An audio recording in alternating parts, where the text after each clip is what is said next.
Wassail, beautiful people. It's a really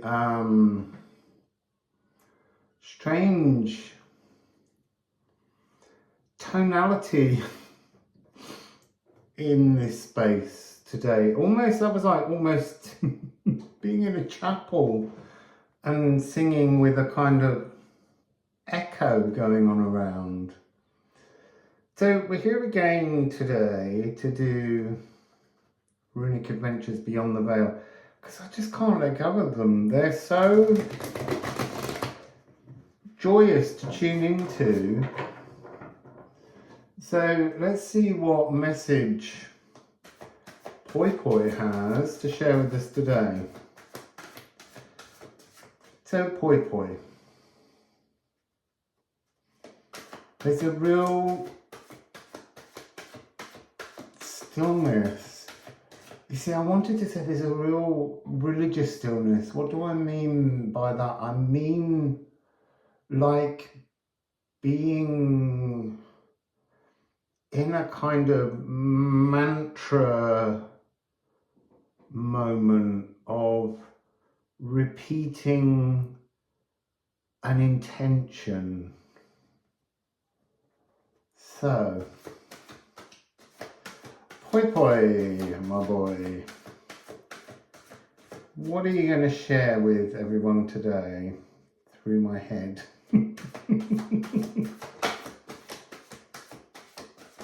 Oh, it's stark, something you can't see, Epburston. I need some more before I go guessing, but Epburston is to burst out.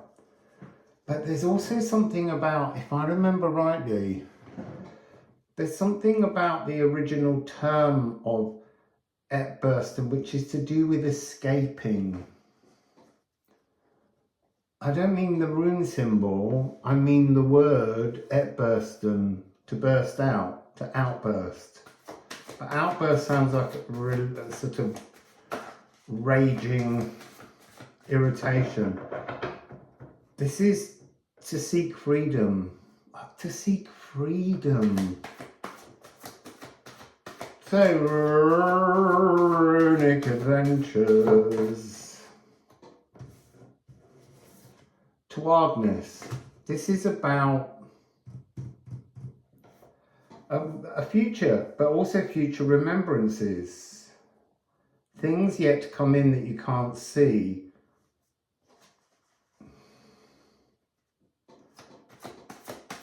Let's get some more. A future journey, raid. Escaping towards a future journey. There feels as though there's something sort of thorny, something that, and yet it's so smooth. This is what's so fascinating at the moment. There's something about approach, perception, appreciation, transformation, and then moving on. There's something to do with that. Because at first this seems so shiny, so smooth, and yet in the way, and yet somehow it's not really there. It's like being in some kind of dimensional reality that you need to remember, because these are about remembrances of lives, experiences that you've had out there in esoterica. And it's like there's an energy here about the frequency of, I'm going to use the word angelic presence so that you understand it, but it's this sense of having wings to set off on a new journey. Oh, and it's taken me so long, but they were like, I've got to stop saying that. So Poi Poi's message is, look at the numbers. 55, 3 and 2, 5, raid, 5, 5, 5, 5, 5. What does that mean though? I'm gonna get some ceramics by the lovely Daniela.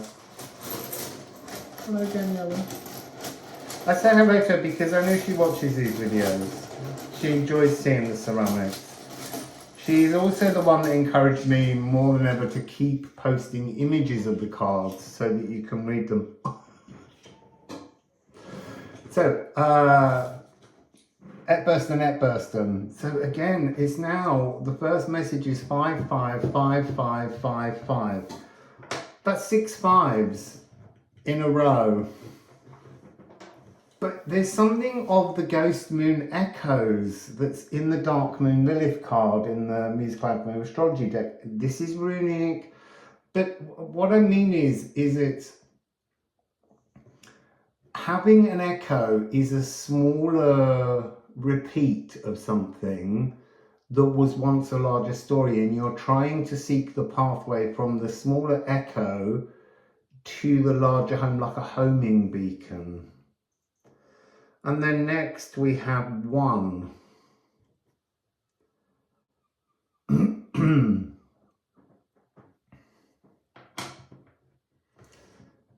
I mean, on a personal energy, it's really interesting. The other day, a few days back, I did the reading from my dad's birthday and said he wasn't here, and yet these are giving me the presence of my mum.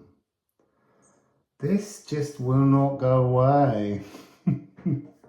Windhorn, you have to unbind from the moon. So yeah, that's what was coming through with this Ghost Moon Echoes. All of your emotions, it's some kind of transformation. So look, I'm going to put those down because I don't want to spoil the pile order or their shape placement. There's this little echo that just keeps nudging into your head, and it's like, what is it? What is that feeling? And then as you reach out and you feel this energy, it's a huge remembrance of a sense of freedom. Like there is a remembrance of divine freedom inside us. And yet somehow this is also talking about all of what is currently your emotional irrationality or irascibility, but the things emotionally that play over in you and cause your mind to go into an overthinking, self-berating energy, that has to be pushed into the past. It's like you have to swap this energy around to get onto that notion of what's behind the side of the moon we see, the divine truth hiding on the darker side of the moon.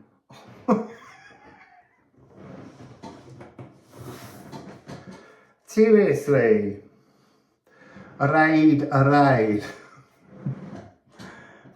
This is talking about how your original journey, spiritual path, is nothing compared to the spiritual path in the future that you're going to go on. And again, it's that switching around, transforming. All that you've done so far was gorgeous and painful. But now you have to begin to switch, and you have to let go of all you believed. Because all you believed was, you see there, I am seeing a whole series of tiny bells inside your cells, and they were all sparkling and twinkling and resonating with truths that needed to be awakened in your cellular memory. And when enough of those bells in the cells are ringing, then this second pathway opens. And we've had this one again and again and again. You have to unanchor to anchor in. It's almost like that's interesting. So a visual, you know the thing that I was talking about, guide rinsing. So this is showing me how, just visually, I don't know yet, it might come out in the explanation.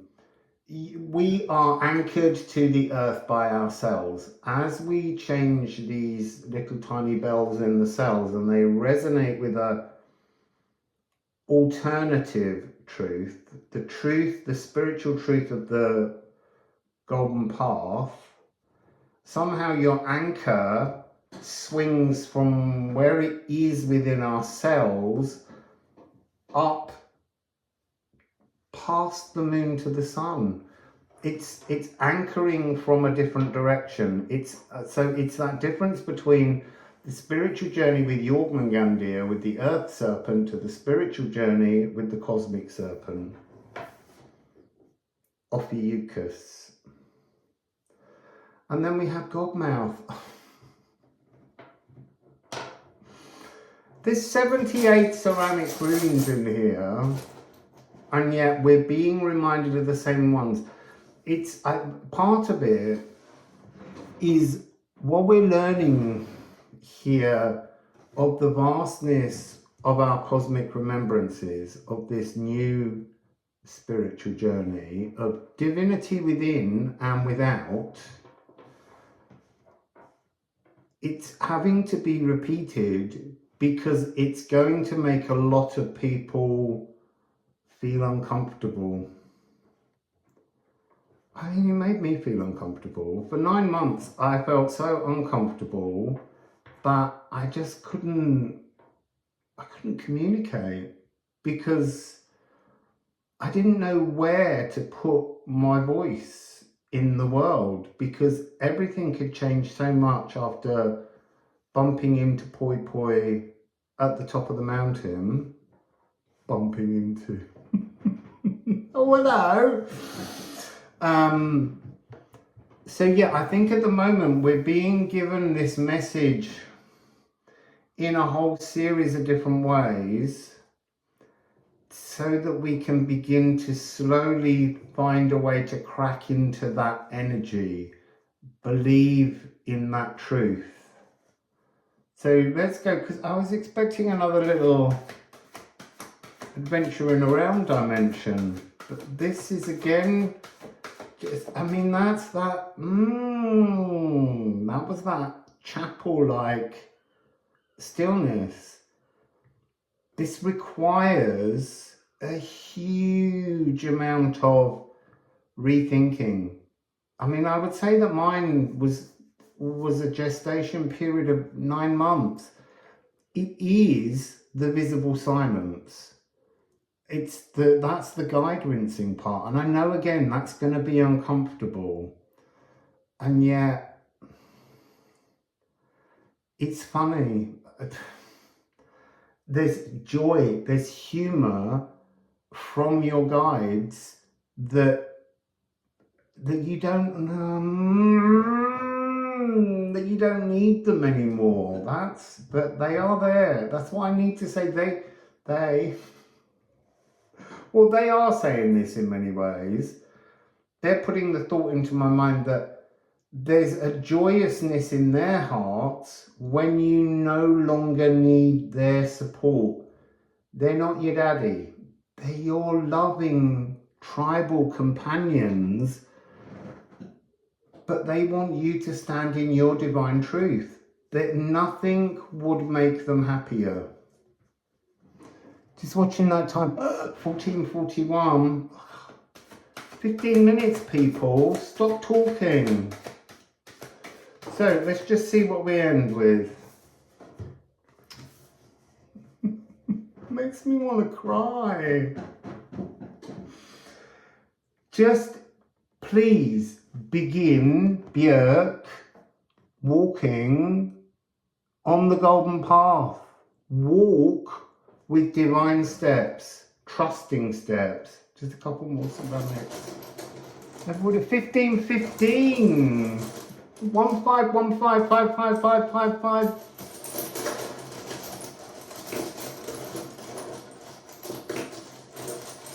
And that's a 13. To be inspired. Oh, it's only a short pile. Oh, look. This is, it's candle, isn't it? Yeah, it's candle, not condle. Condle's that way up. Candle is the day star, the sun. Connect to the sun, anchor to the sun. And Ophalagu will come to you. Because this is the truth of your mystical healing, the Watergefell.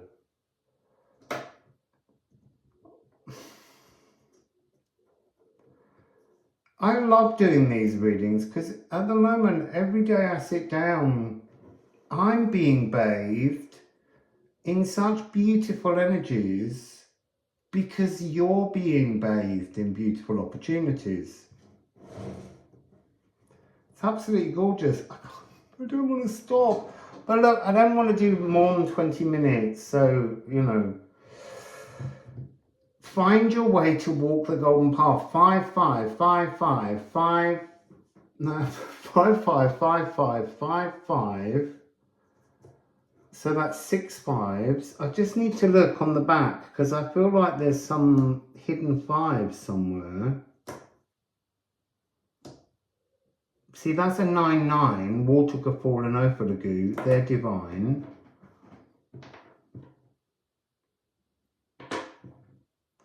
Oh, 5.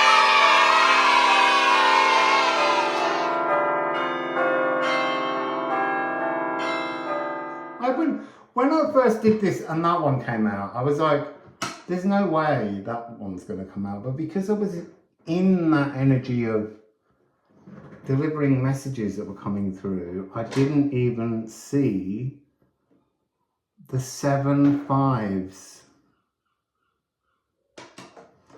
So, to me, go ring your own bells in your cells, and then somehow you'll get this chance to move into this sublime, mystical Watergefall that is in itself an Ophalagu. So, Wassail, beautiful people.